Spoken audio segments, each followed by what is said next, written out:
Sayangnya, belum lama bersekolah, kemiskinan kembali memaksanya putus sekolah dan membantu ekonomi keluarganya.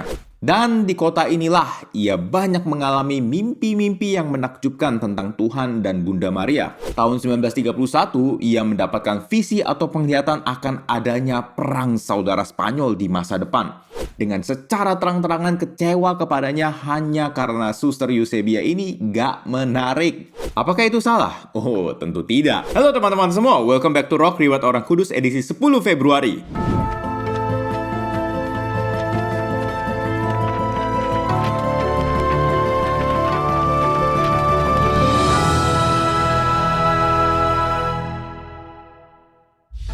Hari ini kita akan membahas riwayat dari Beata Eusebia Palomino Yenes. Sebelum kita mulai, silahkan share dulu video ini supaya semakin banyak orang dapat hidup kudus lewat ladan para santo santa. Oke, tanpa berlama-lama lagi, mari kita mulai! Cerita berawal di desa Cantalpino, Spanyol pada akhir abad ke-19. Lahirlah seorang bayi perempuan dalam keluarga petani miskin bernama Eusebia Palomino Yenes. Walau hidup dalam kemiskinan, keluarganya hidup dalam kekayaan akan iman kepada Kristus.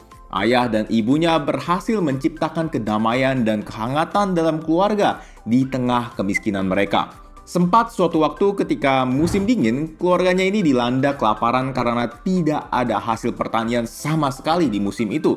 Sehingga mereka masing-masing harus pergi ke desa-desa dan kota-kota untuk memohon belas kasih tetangga. Uniknya, dalam perjalanan, Eusebia justru menerima banyak pengajaran iman dari ayahnya. Ini menurutku sih suatu tindakan dari kepala keluarga yang sangat bijak ya guys. Karena sebenarnya ayahnya ini punya 1001 alasan untuk ngeluh di depan anggota keluarganya.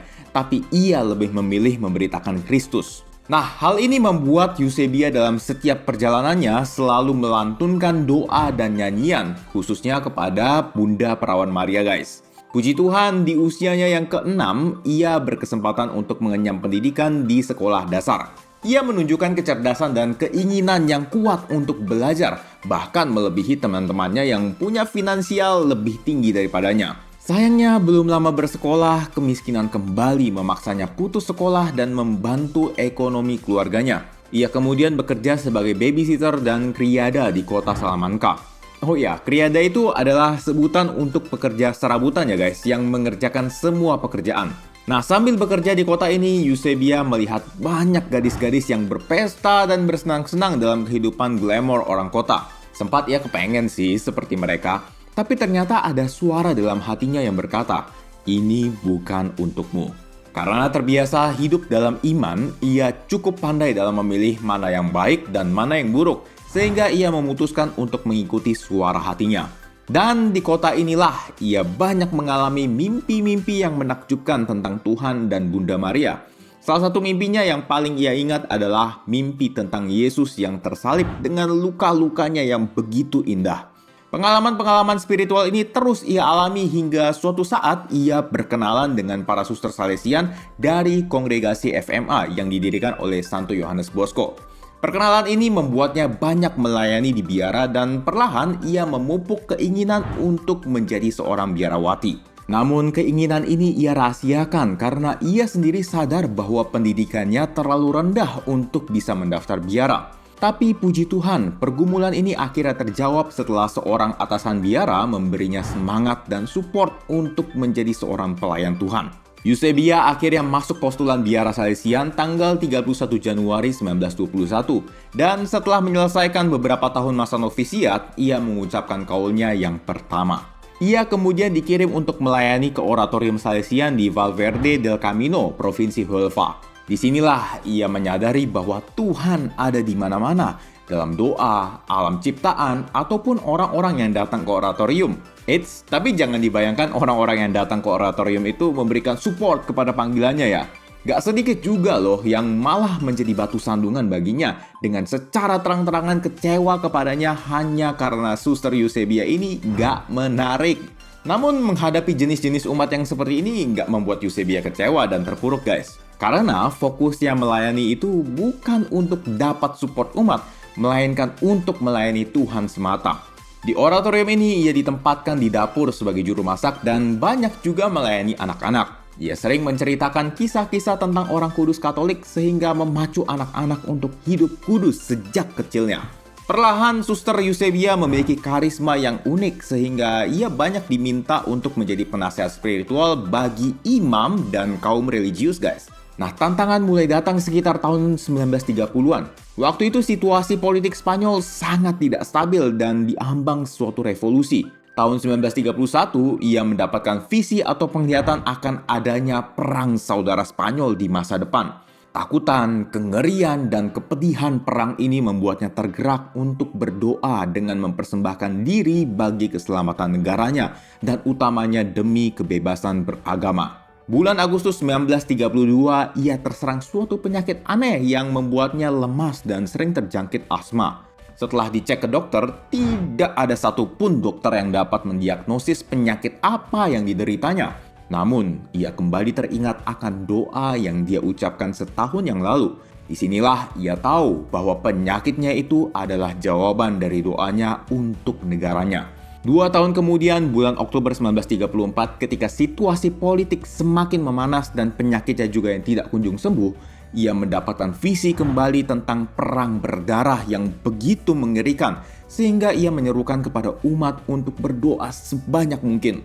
Dan di hari itu juga timbul peperangan yang di kemudian hari merenggut banyak nyawa umat beriman, yang ratusan di antaranya kini disebut sebagai 233 martir perang saudara Spanyol. Kesehatan Suster Eusebia terus memburuk hingga akhirnya ia menghembuskan nafas terakhirnya di Spanyol tanggal 10 Februari 1935 di usianya yang ke-36 tahun. Ia kemudian dibeatifikasi oleh Paus Yohanes Paulus II tahun 2004. Nah teman-teman, dari kisahnya kita bisa belajar nih untuk memilih fokus hidup yang benar. Di dalam keluarganya, Eusebia tumbuh dalam iman akan Kristus, walau dalam situasi ekonomi yang sangat sulit. Ayah dan ibunya nggak pernah mengajarkan untuk mengejar kekayaan, malahan justru mengajarkan untuk terus memberitakan Kristus dalam situasi sesulit apapun. Teman-teman, berapa banyak dari kita yang tujuan hidup atau fokus hidup kita sekarang punya rumah di usia 30 tahun?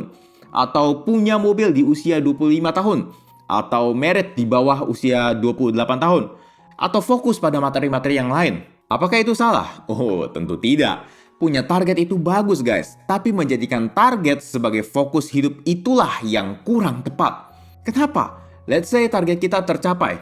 Then what? Ya mungkin kita bahagia sejenak, tapi masa udahan? Kita akan mencari fokus hidup yang lain. Lalu ketika tercapai lagi, ya bahagia sejenak lagi, terus cari fokus lagi yang lain. Begitu seterusnya, sehingga fokus hidup kita itu selalu berubah-ubah. Kalau fokus hidup kita berubah-ubah, seumur hidup kita nggak akan mencapai kebahagiaan yang abadi. Sekarang kalau target hidup kita nggak tercapai gimana? Misalnya target menikah umur 28 nggak tercapai, berarti kita gagal dong dalam mencapai tujuan hidup. Kan umur itu nggak bisa kembali. Nah, disinilah pentingnya kita set fokus hidup itu kepada Tuhan, guys. Contoh paling gampangnya ya, kisah hidup Beata Eusebia. Keluarganya menanamkan fokus hidup itu kepada Tuhan yang abadi, bukan kepada benda-benda material yang bisa hilang sewaktu-waktu. Toh ketika dalam kemiskinan yang begitu melarat, keluarga Eusebia tetap dapat hidup dalam kedamaian dan kehangatan satu sama lain, karena mereka hidup dalam kasih Tuhan. Berapa banyak kerabat kita yang kaya-kaya tapi nggak bahagia? Yang mungkin akhirnya maaf anaknya masuk dalam jerat narkoba atau orang tuanya bercerai. Nah, oleh karena itu teman-teman, yuk dengan perantaraan Beata Eusebia, kita riset lagi fokus dan tujuan hidup kita itu pada Tuhan yang abadi. Beata Eusebia, doakanlah kami. Amin.